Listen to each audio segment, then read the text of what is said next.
پہلا خوبصورت اور پاک نام ہے بکرا۔ بکرا کا مطلب ہے دین، روشن اور سویرا۔ اگلا قرآن مجید میں سے نام ہے اروا۔ اروا کا مطلب ہے خوشنما اور خوبصورت۔ اگلا قرآن مجید میں سے نام ہے ازکا۔ ازکا کا مطلب ہے انتہائی پاکیزہ اور خالص۔ اگلا قرآن مجید میں سے نام ہے ملکہ۔ ملکہ کا مطلب ہے ملکہ جیسی اور شہزادی۔ اگلا قرآن مجید میں سے نام ہے حیات۔ حیات کا مطلب ہے زندگی اور عمر۔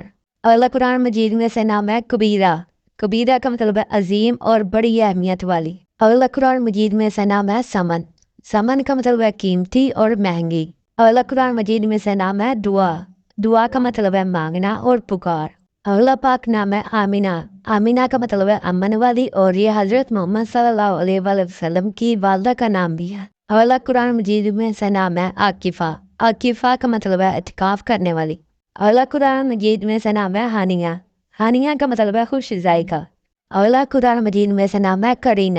کرینہ کا مطلب ہے ساتھی اور بہادر عورت۔ اگلا قرآن مجید میں سے نام ہے انامی۔ انامل کا مطلب ہے انگلیاں۔ اگلا قرآن مجید میں سے نام ہے حسیبہ۔ حسیبہ کا مطلب ہے عزت دار اور قابل احترام۔ اگلا قرآن مجید میں سے نام ہے نور۔ نور کا مطلب ہے روشنی، چمک اور ہدایت۔ اگلا قرآن مجید میں سے نام ہے حسنہ۔ حسنہ کا مطلب ہے اچھی، خوبصورت اور بلائی۔ اگلا قرآن مجید میں سے نام ہے وثقہ۔ وثقہ کا مطلب ہے مضبوط اور قابل اعتماد۔